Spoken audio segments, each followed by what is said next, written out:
अस्सलाम वालेकुम दोस्तों, ਇਹ ਰਸਤੇ 'ਚ ਜਾ ਰਹੇ ਸੀ। ਇਹ ਟਰੈਕਟਰ ਲੱਗਦਾ ਘਬਰਾ ਕੇ ਵਿਚਾਰਾ ਟੰਗਿਆ ਗਿਆ। ਇਹਦਾ ਕੋਈ ਸੀਨ ਵੇਖ ਲਓ ਕਿ ਕਿਸ ਕਿਸਮ ਦਾ ਬਣਿਆ ਬੰਦਾ। ਇਹਨੂੰ ਹੁਲਾਰਾ ਵੱਜਿਆ ਜਾਂ ਉਲਾਰ ਸੀ, ਇਸ ਕਰਕੇ ਨਾ ਇਹ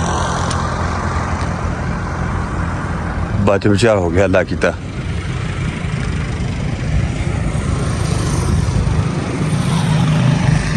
ਇਹ ਕੋਈ ਸੀਨ ਇਹਦਾ ਬਣਿਆ ਖਲੋਤਾ ਇੱਥੇ।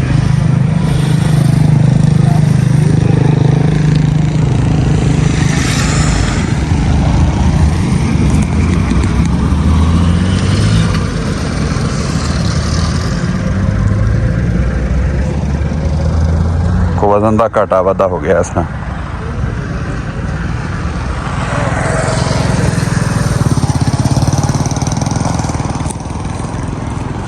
उस्ताद होरी बैठे, उन्होंने पूछते हैं भी की मसला बनया।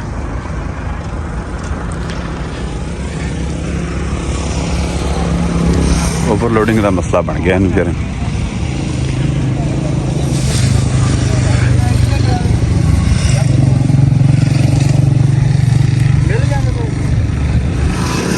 अस्सलाम वालेकुम उस्ताद जी, की मसला बन गया उस्ताद जी? इनू जी जंब तो एडा कोई खास है नहीं सी इत्थे वैसे नहीं जी। वो परू रेड़ी आई है, ਉਹਨੂੰ ਬਚਾਉਣ ਪਰੂ ਰੇੜੀ ਆਈ ਨਾ ਤੇ ਉਹ ਤੇ ਲਿਆ ਟਰਾਲੇ ਨੇ ਹਲਾਰਾ ਲਿਆ ਤੇ ਉਸਤਾਦ ਨੇ ਕ੍ਰਾਸ ਪਾਤਾ ਉਹਨੂੰ ਵੀ ਰੇੜੀ ਬਚਾ ਲਵਾਂ। ਉਹ ਹਲਾਰਾ ਲਿਆ, ਟਰੈਕਟਰ ਚੁੱਕ ਲਿਆ ਟਰਾਲੇ ਨੂੰ। चलो अल्लाह की तो हो बच गए जी, नुकसानों बच गए जी। मजदूरी है लोडिंग।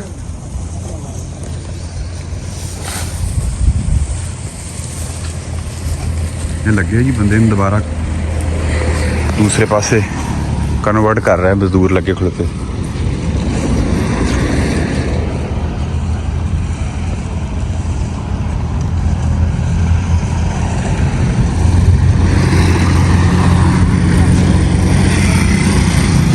बैठा नहीं है ना, सिर्फ ट्राला अलार होने करके इदा ही बच गया। हुक हक चंगी है, जेड़ा हर्ष है ना कवर कर गई, बच गई दी हर्ष है। ट्रैक्टर का वजन भी तो हैगा, लेकिन गुला बहुत टाप का को वाधू है। ये हैगा जी फोर्ड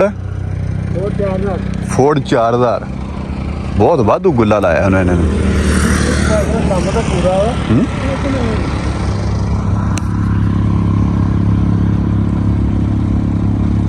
ये कितना वजन होना है? वजन 800 800 मन वजन।